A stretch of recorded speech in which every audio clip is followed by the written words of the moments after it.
The World Economic Forum at Davos has always had a woman problem. The reality is that masters, not mistresses, still run most of the universe. Men lead most of the world's biggest companies and hold most political leadership positions. And that determines who gets to go to the 4-day power confab in the Swiss Alps every year, organizers say. Criticism, hand-wringing, incentives and quotas over the years have done little to bolster female participation. Pathetic is how Helen Clark, the former Prime Minister of New Zealand, described the place of women at Davos in 2012 when female delegates counted for 17%. She suggested setting a quota of 30%. In 2017, women's participation reached a record high, slightly more than 20%. In an effort to catapult women onto center stage this year, the forum has chosen an all-female lineup of leaders for the first time in its 47-year history. The 7 chairwomen include the French director of the International Monetary Fund, the American chief executive of IBM, the Prime Minister of Norway, the Australian head of the world's largest trade union, the Italian physicist director of the international organization studying the structure of the universe, the Indian chairwoman of a microfinance bank that is run by and lends to rural women, and the French chief executive of Engie, one of Europe's biggest power companies. Isabelle Kocher, the 51-year-old head of Engie, stands out in the corporate world. An engineer and physicist by training, she is currently the only woman running a CAC 40 company, the exclusive club of the top corporations on the French stock exchange. Fortune ranked her third on its 2017 list of the most powerful women in business outside the United States. In an hour-long interview in French in her top-floor office overlooking Paris, Ms. Kocher called it an honor to be chosen as a chairwoman at Davos, describing her fellow leaders as ambassadors of civil society, business, and politics. She does not see herself as a modern Joan of Arc shattering corporate glass ceilings.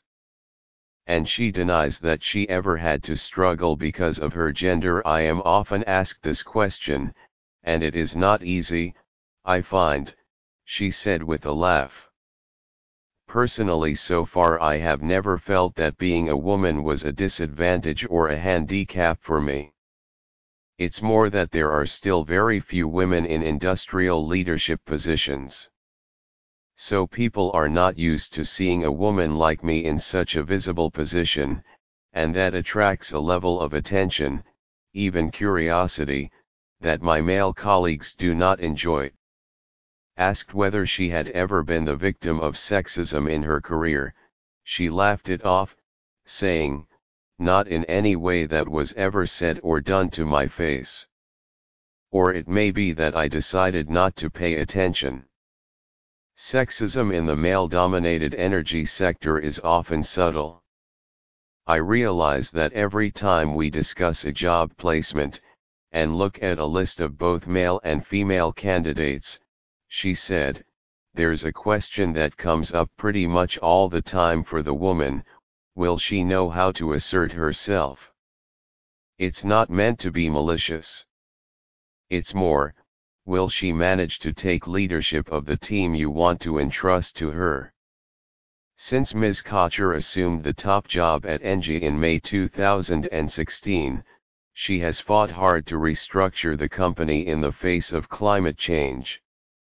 She has focused on selling off assets in conventional power, especially coal, and investing in renewable energy, including wind and solar. She has begun an ambitious investment scheme in digital and other new technologies. She has moved women up into senior management, including the top leadership positions in operational entities, renewable energy, gas storage, and China operations. She has infused the organization with the same military discipline she brings to her private life. A divorced mother of 5, ages 11 to 25, she rises every day at 5 a.m.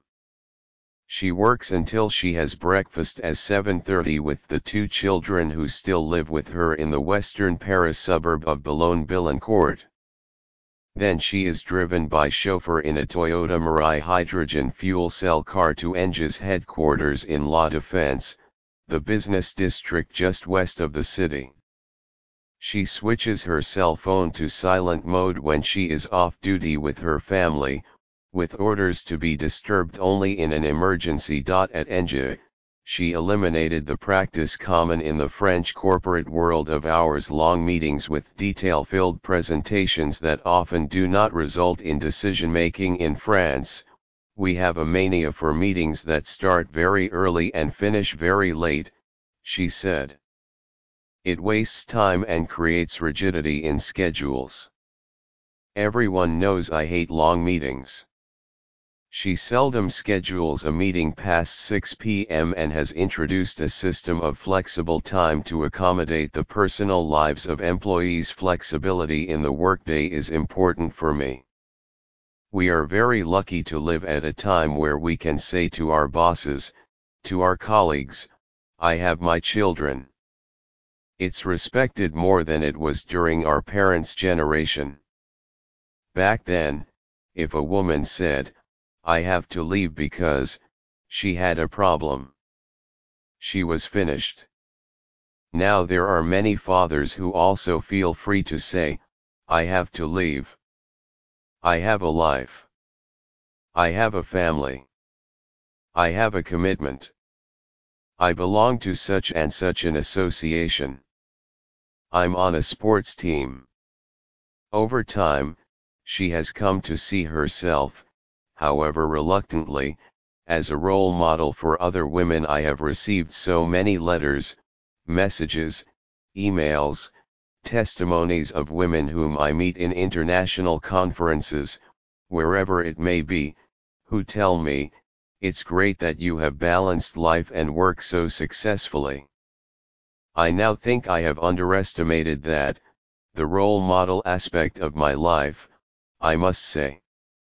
Asked what she tells these women, she replied, women too often say to themselves, it's too difficult. I'm not going to get there. I tell them, listen, do not question your abilities. Dare to do what you want to do and realize that you can do it. Ms. Kocher may be about to suffer the first major setback of her professional life. When she succeeded Gerard Mestralet as chief executive of ENGIE, he was allowed to keep his position as chairman of the board for 2 more years, until May 2018. It was widely predicted that Ms. Kocher would take on that role as well when he stepped down. Now the French press is reporting that Ms. Kocher may not be given the chairman slot. According to Le Canard Enchaîné, an investigative weekly, the French state, the largest shareholder in ENGIE with about a 25% stake, already has decided that the post will go to someone else. ENGIE officials say that no decision has been made. Ms. Kocher declined to comment. The announcement is not likely to come before her participation at Davos. Will it be a man? Will it be a second woman, which could give the impression that it takes 2 women to do the job that one man used to have? Or will Ms. Kocher prevail? Following is a selection of questions from the interview. The conversation has been edited and condensed. What is the message you will bring to Davos? We are coming to the end of a cycle. Look at what is happening in the energy sector. With the intolerable levels of CO2 in the atmosphere, society has realized that it is up against a limit with the energy model as it has been until now. there is a rift between economic development and the planet. Can governments or a single government sabotage the energy transition? We often say that the new energy technologies are 3D, they are decarbonized, they are decentralized, they are digitalized. Governments play an important role because they define regulations and they create conditions for the energy transition. But, ultimately, there are so many different actors who decide, so I think that no one, not even the president of a country, can stop something that is extraordinarily powerful. How serious is air pollution in the world's largest cities? Honestly, I have trouble sending people to work in Beijing. But I don't want to single out Beijing. There are also other big cities that are difficult, and Beijing has taken exemplary measures to help fix the problem. It is not about the CO2, it's the particles that cars emit, that coal power plants emit. People don't want to go anymore. You try to put a team together and it's complicated.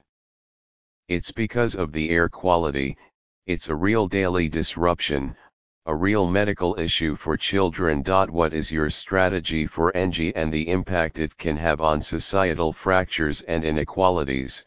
I put ENGIE on a strategy to create values in the classic sense of the term, but in a way that has a positive impact on these societal fractures and inequalities. The idea is to create conditions so that everyone will be interested in doing the same. We have to create the right conditions. We have to redefine the rules of the game, that's it.